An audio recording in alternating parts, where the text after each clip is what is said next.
Paul Rieckhoff, host of the Independent Americans podcast, founder and CEO, Independent Americans of America.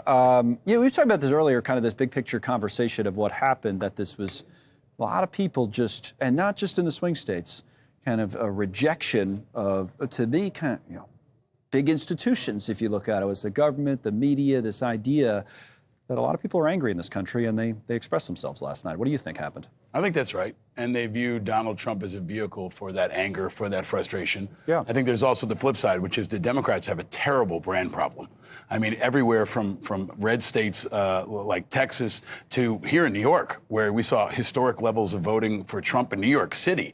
I mean, the Democrats have to come to grips with the fact that they have a serious institutional problem. They are failing their base. They're failing to hold the other side accountable. And it's why so many people are coming to independence, why they're declaring no party, why we see so many people unaffiliated, 51% of the country. That actually, right. A few of them more went to Harris last night, looks like, than Trump. But she lost so many different demographics. She was a weak candidate as well, which I brought up, months ago when they first nominated her. But I think they have a serious soul check to do here. And it's an important part for, I think, all Americans to remember something. Half the country is kind of in mourning right now. This was true 4 years ago, too. And we've got to reach out across the aisle. We've got to try to come together. This isn't a time for victory laps. It's a time to try to come together as Americans, especially because our enemies are watching, and our enemies are going to take advantage of any division. You're right. Independents did break for Harris by a few points. I saw that. I think they each won their parties with like 95% or so of the vote. Gen X, that's our generation, by the way, right? 45 to 64. That's the only age bracket that Trump won, right? But he won it by a lot. Look at this, votes by age. 54 Trump, 44 Harris. So she, has marginal with the younger people, and with the older people, it was tied there at the last polling from the exits at 49, but 35 to 64. What does that tell us?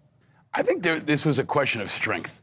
And Trump really doubled down on strength, like a muscularity type of Americanism that some folks bristled at, but really worked. And it was bolstered by people like Dana White, right? He had people like Hulk Hogan, and a lot of people in the liberal media kind of scoffed at it. Yep. But he was getting the Joe Rogan vote. He was getting the gritty grinders of this country, and a lot of non-college educated white men, especially in places like Pennsylvania and Ohio, where she bombed out. I mean, she didn't even come close to the numbers that Biden did. And I think they've got to look at the fact that they had a strong candidate against a candidate that many in America viewed as weak, or a continuation of a president who they view as weak. So it's kind of that triple threat of the brand, Kamala Harris and Joe Biden coming together around an opponent that just looked strong. And a lot of people, especially in that demographic, and mostly men, really reacted to that. She missed Biden's numbers just about everywhere, by the way, which everywhere, is fascinating. every demographic. Now, we mentioned a few minutes ago independents. We always talked about independent candidates. I know you'd followed that Nebraska race with Osborne.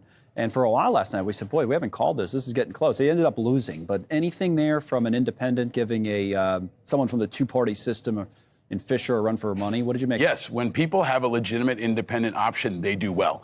He didn't win, but he came pretty damn close, and he did better than any independent Senate candidate in history. I think it goes back to that question of strength and patriotism. He was a Navy veteran. He was a mechanic. He was a straight talker. He was viewed as strong and willing to buck both parties and all institutions. He kind of put a pox on everybody's house, and I think he is really a bellwether for what can happen. We also saw down ballot in Nebraska. Independents do well, and about 5 of our candidates out of 11 won across America in states like California, all the way down to Florida. They did well. So America wants independent options. And if they have a strong one that's patriotic and a veteran, they're going to respond. But outside the two-party system, you always have conversations after this. Oh, there's going to be a strong third party. It never develops in America like this centrist, center-right or center-left party that would somehow bring people together. Like it just hasn't happened. Will it? I don't think it has to be a party. Okay. I think it's about individuals. If you look back at somebody like Ross Perot, you look back at somebody like Jesse Ventura, now you look at somebody like Dan Osborne. When you have a dynamic candidate, if The Rock ran tomorrow, right, or if Dana White ran tomorrow, if you have a candidate that can say, screw you to all the parties, that person doesn't need a third party. They can run individually on their own character, on their own merits, and the voters actually respect that. They feel like they're not beholden to donors and corporations and institutions. These renegade kind of candidates, I think, are the new future, especially when they're veterans who can be trusted to have integrity and patriotism and be strong on national security and things like the border. Yeah, which was Osborne's, or if they have hundreds of millions of dollars, which sometimes we see, which they finance their own campaigns in some other cases. All right, Paul, thank you.